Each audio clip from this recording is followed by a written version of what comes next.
And this is Luka, and we're from the Santa Barbara Middle School Teen Press. Could you tell us who you are? Yes, my name is JOMO FRAY, and I'm the cinematographer on the movie Nickel Boys. Nice. Could you tell us a little bit about your film, please? Yeah, of course. The film Nickel Boys takes place during the Jim Crow South in Florida and is essentially about two young boys who are navigating a reform school. So, we heard you're part of the American Cinematographer, or the Society of Cinematographers. You're a mentor there. How did this affect your career?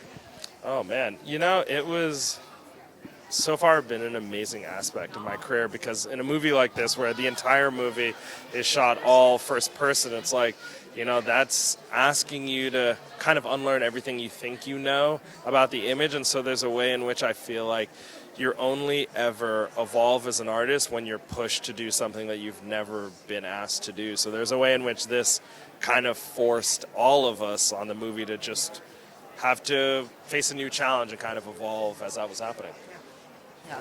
How can you use cinematography to portray different emotions and feelings in the character and the viewer? Yeah, of course. I feel like for me, cinematography is always about trying to visualize the mood, the tone, the emotion of any given scene. And, it's one of those things that we all recognize it. We might not be able to point to why we're feeling a certain thing when we watch a movie, but if there's a lot of headroom, if the image is blue, if the image is a little warmer, if something feels sunny, if something feels romantic, whatever it is, I feel like it kind of just almost plants a seed in the back of the mind of the viewer while we watch it. So the beautiful thing about cinematography is there are infinite ways.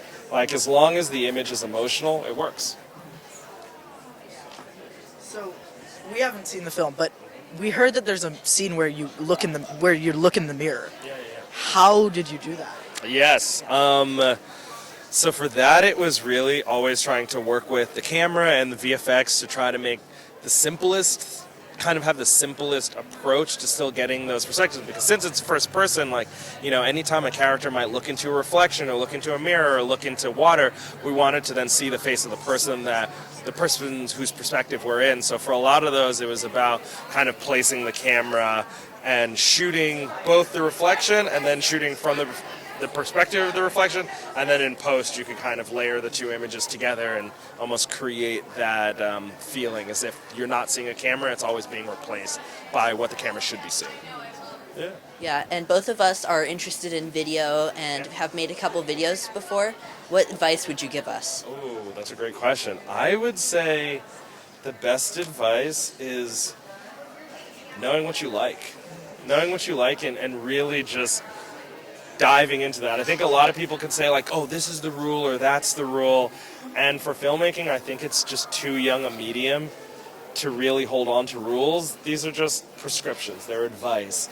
But really trying to figure out the things that you like when you do it and just doing it more, I think is how you get to a place where you start making movies that excite you. I always try to think about that, to try to make a movie that I would be excited about if I saw it a few years ago. Thank you so Thank much. you. It was great meeting you. Great meeting you. Have a nice night. You too. Stay warm.